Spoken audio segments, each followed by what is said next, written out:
Disney Channel.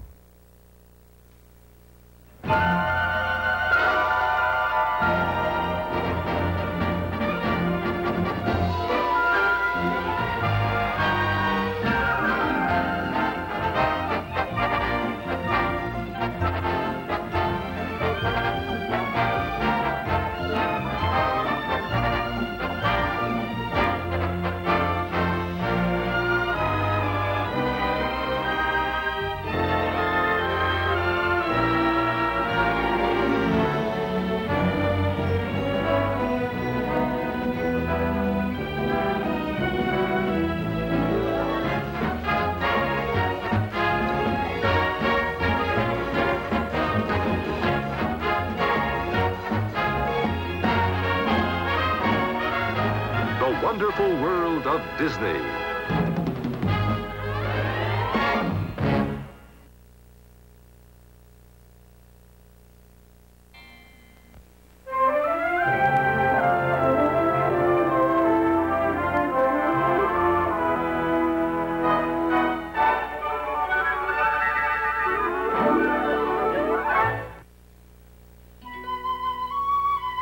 Across the tip of southern Florida sprawls the 5,000 square mile wilderness of the Florida Everglades, a place of many contrasts, half land, half water, a kind of no man's land between the tropics and the temperate zone. In the depths of these primeval swamps are the haunts of countless varieties of wildlife. Among them such spectacular birds as the wood ibis, the snowy egret, the anhinga. But by the still lagoons also lurk more sinister creatures. This is the kingdom of the cottonmouth moccasin, of the alligator, and of one of the least known and rarest of North American predators, the Florida panther. A subspecies of the common cougar and never very plentiful, the panther's last stronghold is here in the remote heart of the Everglades. This particular panther had recently given birth to 2 cubs, and by now they were old enough to be going out on more or less regular tours of the territory.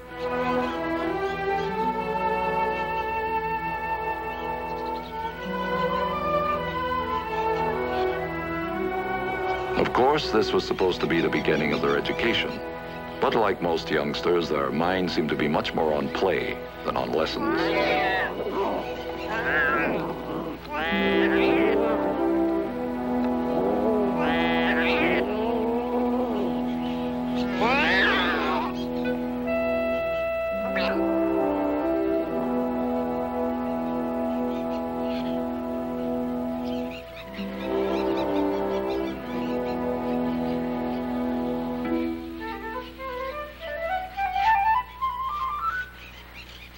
The mother cat knew the swamp and all of its inhabitants by heart.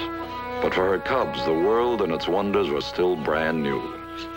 According to cat instinct, anything that moved was fair game, especially to the more precocious cub.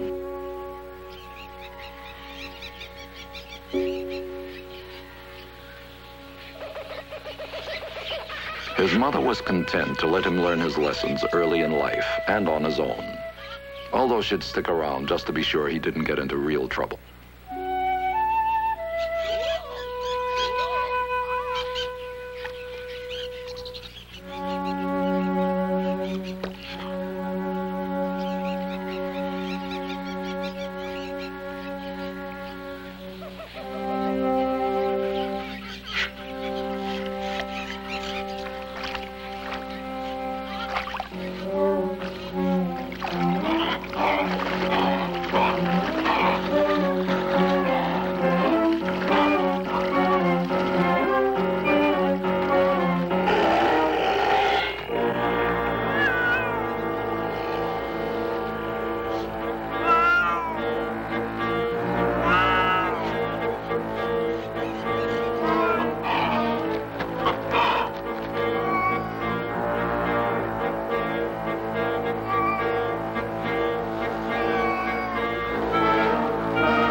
that was lesson one. Stay out of the water unless you were sure who you were going swimming with. The cubs wouldn't always be so well protected, though. Even though they were growing fast and their appetites were harder and harder to keep up with. It would be some time before they were old enough to go hunting on their own. More and more, Mother had to leave them alone while she went off in search of the family dinner.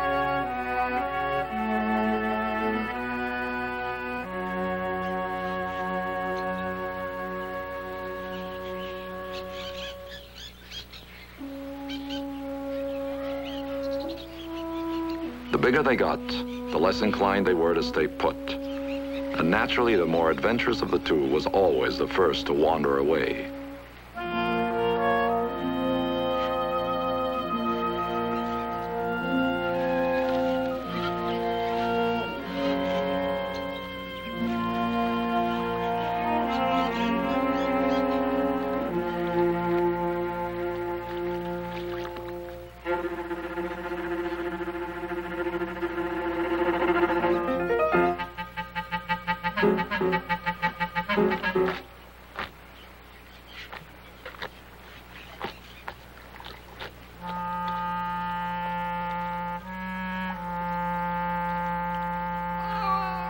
To the inexperienced cub, the swamp was an endless source of fascination. Behind every tree and around every corner was a new sight, a new sound, another reason to keep going.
The cub's instincts got him as far as the catch, but they didn't tell him what to do next. Fortunately for the armadillo, his instincts were more fully developed. He knew exactly what to do, even if it did mean taking another one of those embarrassing swims.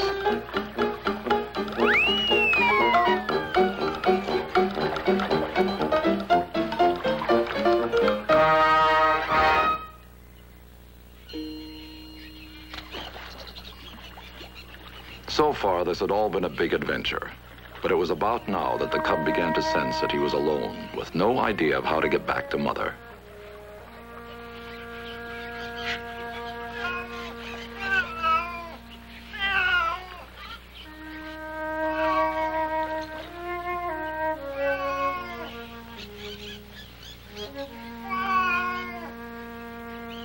By twilight, he was totally exhausted and still far from home. He found a niche in an old log where he could curl up and at least feel partly safe from the sounds of the night that were all around him.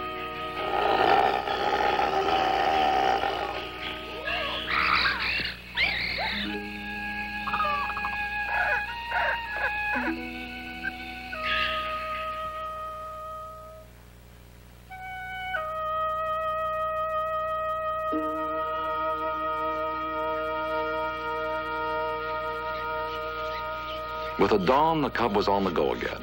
And now not only loneliness, but hunger haunted his every step.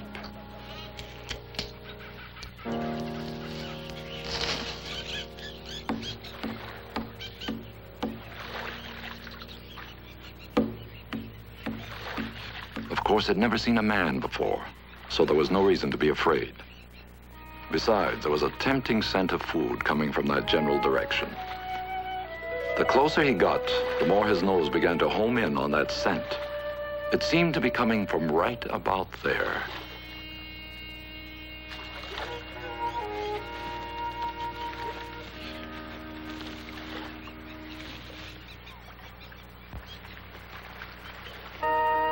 This was Sammy Osceola, a member of the Miccosukee tribe. He'd traveled many miles to get here and had many more to go. According to the custom of his tribe, to become a man, he must spend the summer of his 16th year deep in the swamp, alone. Well, Sammy didn't know it yet, but had already picked up a traveling companion.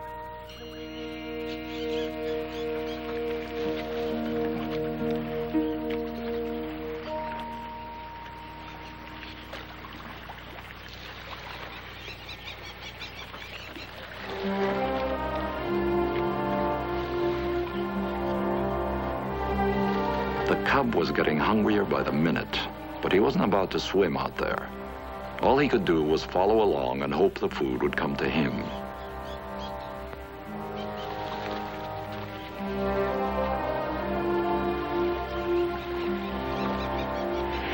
It so happened right now that Sammy was hungry too. And when he stopped to look for some provisions, the cub got the break he'd been waiting for.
Okay, out you go.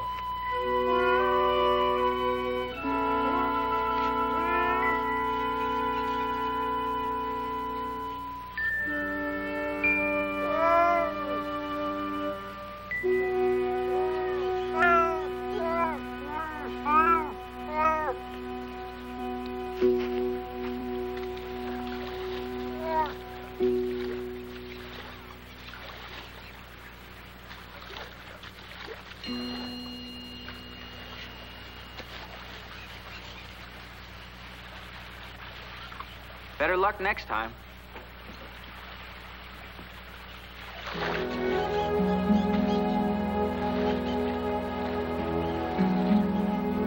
Already the cub had lost his mother and his home.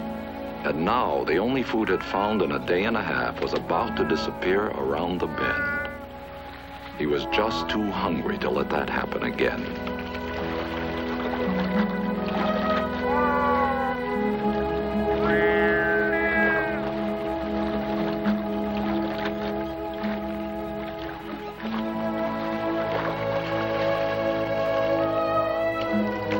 Okay, fella.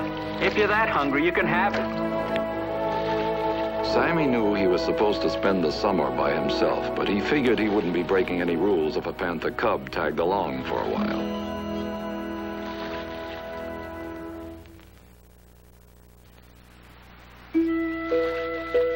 All that day, Sammy and the cub journeyed together deeper into the swamp.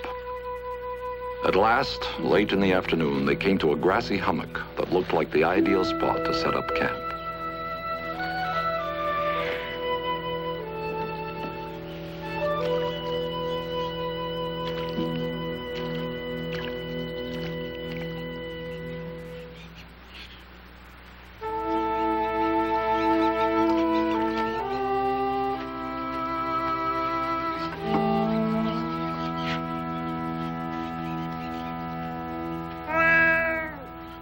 now, the cub's memories of home and mother were growing dimmer. Then, too, had gotten food from Sammy once. The wisest thing to do seemed to be to stick around and hope for more. Fortunately, it wasn't long in coming. As a matter of fact, it was his hunger that inspired his name. Sammy decided to call him Shokee, which just happened to be the nickname of the biggest eater in his village.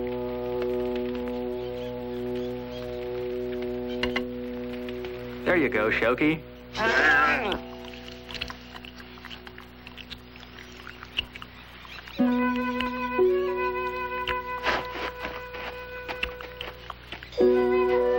It was going to mean a little more work for Sammy keeping both of them fed, but he was glad to have the company just the same.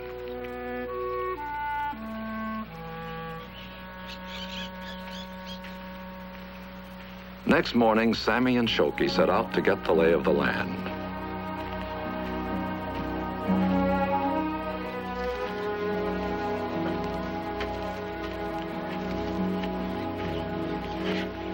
It wasn't long before Sammy found his choice of a campsite had been a good one, with food of all kinds growing in abundance.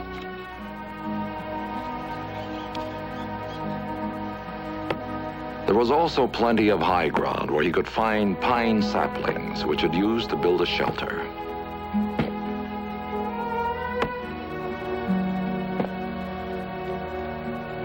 There.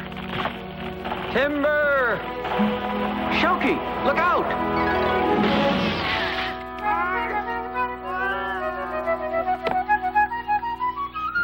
The next few days would be devoted almost exclusively to the building of his chickie, the traditional Miccosukee dwelling. Not only one of Sammy's required tasks this summer, but also the most practical refuge from the snakes and alligators that roam the swamps at night.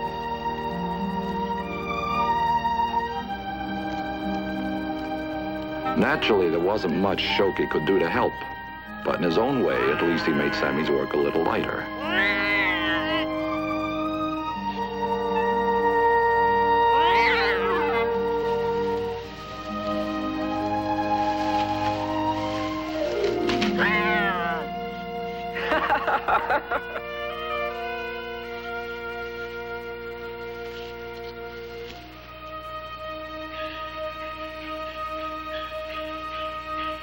By the end of the third day, Sammy's work was done, and he and Shokee had a home they could both be proud of. Not only that, they slept a lot more soundly knowing they were a couple of feet above the ground. Trouble was, the chickie didn't have room for the kitchen, and it was plagued with night prowlers.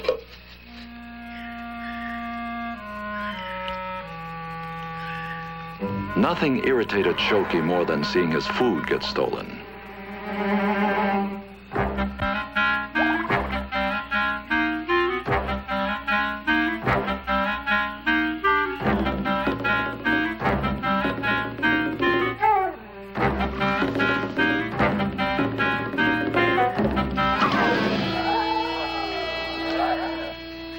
It was quicksand.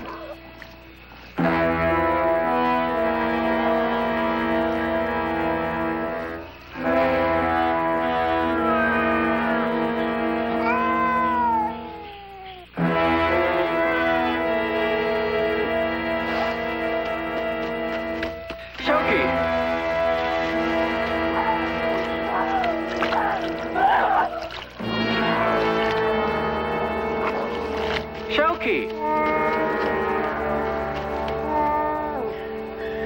Oh, no!